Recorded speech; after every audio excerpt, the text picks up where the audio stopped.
ideš ty, alebo ja Ty môžeš. Môžem teda ja. Takže taká prvá otázka je, ako sa vám páčil náš inovačný projekt? Ako by ste ho ohodnotili?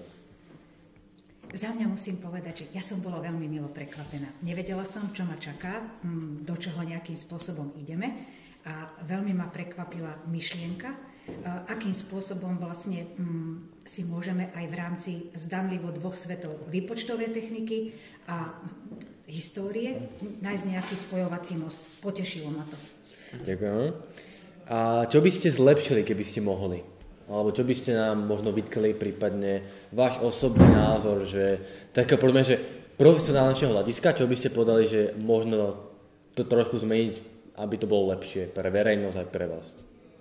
Ja čestne poviem, tým, že nie som technik, ja vôbec neviem zaujať profesionálne hľadisko, ale môžem zaujať také, že ľudské osobné hľadisko a poviem aj príklad. Som skôr človek, ktorý je emočný, citový a naprvu by som mohla veľmi negatívne vyhodnotiť, že je to technika, ktorá zasahuje do určitej miery do emočnej zložky človeka. Ale keď to vnímam odborne a videla som prezentáciu, síce nie naživo, ale videla som teda projekt, ktorý ste mi prezentovali cez notebook a čo by to robilo z hľadiska prehliadok alebo vôbec možnosti využitia u nás na zámku, tak musím pripustiť myšlienku, že veľmi by nám to uľahčilo prácu, ale vidím to v dvoch rovinách. Chýba mi tam možno tá emočná zložka, ktorú robot nikdy nebude mať, ale na strane druhej vidím, že ušetrí veľmi veľa námahy kolegom, ktorí, ak sme personálne poddimenzovaní a nemám ich tu, ten robot by ich vedel veľmi slušným spôsobom a kvalitným nahradiť. Takže za mňa áno, ale vidím to v týchto rovinách, že nemám ešte úplne vyhodnotené, ktorá tá zložka prevažuje. Rada by som to vyvážila, tú rovnováhu mať medzi tým. Chápem. Dobre, takže keby sme vám rozprávali keď sme vám rozprávali o našom projekte, brali ste to ako nahradenie alebo ako pomoc pri vašej práci, keby dosiahol tú konečnú fázu? Na prvú odpoviem veľmi ješitne, že áno, ale na druhú, keď som si to vypočula, tak musím povedať, že ma to potešilo a vidím to ako aj cestu do budúcna možno, ale v kombinácii. Určite nie iba v jednej tej forme, že buď sprievodca alebo buď robot. Vidím to tak, že aspoň 50/50. Zdravú rovnováhu, to budem opakovať. Tak, čo tu máme tak ďalej? Lepšenie.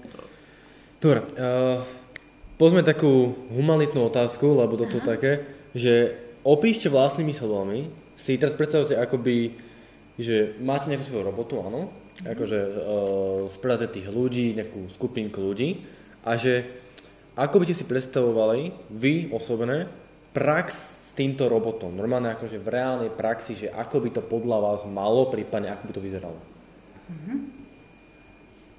Ak sa nad tým tak zamyslím v realite prevádzky, že ako fungujeme, tak fungujeme spôsobom, že ťažisko našich prehliadok je odborné, kde sprievodkyňa vlastne veľmi pútavým, ale zároveň aj takým erudovaným spôsobom rozpráva o tom, čo tu na zámku môžeme ponúknuť z hľadiska histórie. A príklad z praxe, keď si predstavím, že je viacčlenná skupina, že máme v hore v najkrajších priestoroch 80 ľudí, tak sprievodkyňa sa im nemôže plnohodnotne venovať, alebo ak má niekto otázku a tú otázku by položil, tak nemusí ju možno pri tom veľkom počte ľudí postrehnúť a keď som si pozerala tú prezentáciu, tak na robote môžete stlačiť tlačítko a on podľa tabuľky vie sa k tej otázke alebo odpovedi vrátiť, že by sa vzájomne doplňali. Ale zo začiatku by som to možno skúsila tak, že upozornila by som tých ľudí, lebo nie každý, a hlavne staršie vekové kategórie, nie sú zvyknutí na prejav, keď to nemajú tvár v tvári, že možno boli by chvíľku v rozpakoch, ale vedela by som si to predstaviť, že v nejakom časovom intervale zapracováva to do tej praxe. Jasne. V kombinácii, znovu podotýkam v kombinácii. Samozrejme. A teraz ma také iba otázka ešte napadla, že ste teda povedali pre tie staršie vekové skupiny, že by to nebolo najlepšie teda? Alebo, nepovedala by som, že najlepšie. Najlepšie na... Zvyknúť si treba tak, na to. Presne. Si na to treba. Že, čo to spraviť, že máte nejakú skupinu tých ľudí, dajme tomu, neviem, do 20 ľudí, áno? A z toho polka sú akože, takí tínedžeri, dajme tomu, my a polka sú tí starší ľudia, áno? Že môžeme spraviť tak, že dá to na dve, akože tá jedna skupina by bola na dve skupiny, staršia, mladšia, a vlastne by ste jednu by ste sprevádzali vy, tú staršiu, a tú druhú by sprevádzal robot. Čo by ste na to povedali? Bolo by to podľa vás dobré? Bolo by to podľa vás také zbytočné? Alebo... Nie, ja by som to ešte vylepšila a poviem ako. Ja by som tých ľudí neselektovala na vekovú kategóriu, ja by som ich premiešala. V obidvoch skupinách by boli ľudia vekovo starší aj vekovo mladší a obidve by mali možnosť porovnania si toho. Ja by som to stmelila. Proste ja som človek, ktorý má rád, keď ľudia medzi sebou zdieľajú, spolupracujú a keď sa neseparujú. Toto by som brala ako tak, že znevýhodnila som jednu alebo druhú skupinu tým, že som zvolila možnosť výberu, že vy len robota a vy len sprievodcu. Ja by som to takto urobila. To je veľmi pekné. Máš niečo, Maxo?